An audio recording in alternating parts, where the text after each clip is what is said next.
All right, time to talk cartel. Cartel, C-A-R-T-E-L. Cartel is a grouping of businesses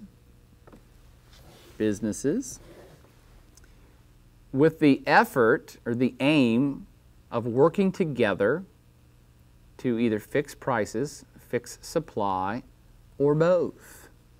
Let me give you an example. De Beers, Diamonds, it's a cartel, and that is several businesses own healthy shares of the diamond market on the planet. Now they can compete against each other in what we typically consider, fair market, free market capitalism. However, if they're competing against each other, this company's selling diamonds for this much, so this company wants to be competitive, they'll sell it for a little lower, and company 3 will sell it for a little lower, and you see what happens to the price of diamonds. So a cartel is when these 3 businesses say, hey, we should work together, even though we're different businesses, and working together, we control the lion's share of this commodity on the planet, and therefore we have tremendous economic power together when we're not working against each other. So let's all have a meeting and we'll decide what the price of diamonds is, and we'll all agree that we'll all charge the same price. Ha ha ha! Pretty tricky shit, huh? Now, De Beers is a famous cartel in the world. However, it is not the most famous. That title, of course, goes to OPEC, Organization of Petroleum Exporting Countries. And that's kind of a key point of cartels. They are mostly centered on commodities. That is, natural resources, typically diamonds, oil, natural gas. You can have them in other businesses too, but it's typically resource-based businesses. And with OPEC, the OPEC countries all got together, and between them, they control about 40% of the world's oil. So individually, these countries, about 13 or 14 of them, if they were all in free market and they just all competed with each other, the price of oil, of course, would be much lower. Iran would say, hey, this year we're really poor. We need to pump more oil out to sell more. So our price is going to be cheaper. And then Oman would say, well, damn, we're kind of poor too, so we're going to put out more oil and charge even less than Iran.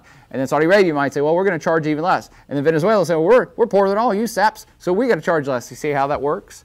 Collectively, though, the governments get together, the businesses get together, and say, hey, let's work together under this umbrella of a cartel called OPEC, and we'll all, in a meeting every year, decide what the price of oil is. Therefore, we can fix the supply-demand curve. We'll only supply so much. We know what the demand is. We'll collectively supply this much. Therefore, we can fix the price.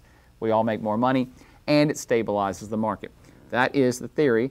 That's the way it works. Does that make sense?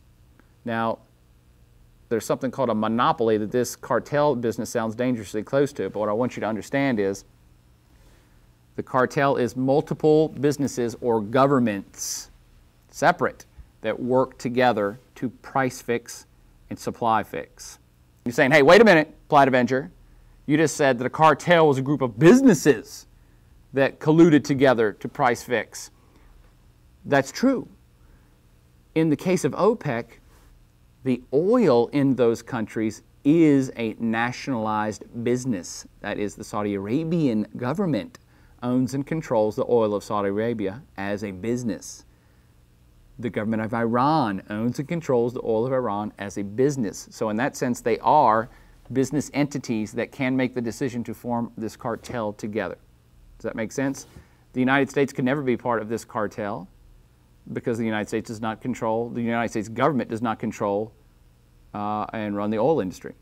Now, perhaps Exxon could join the cartel if they wanted to, but that's highly unlikely for political reasons. All right, so cartel, group of states that control this commodity, or a group of businesses that, taken together, control a large part of the world's supply of this commodity and therefore can price fix and supply fix.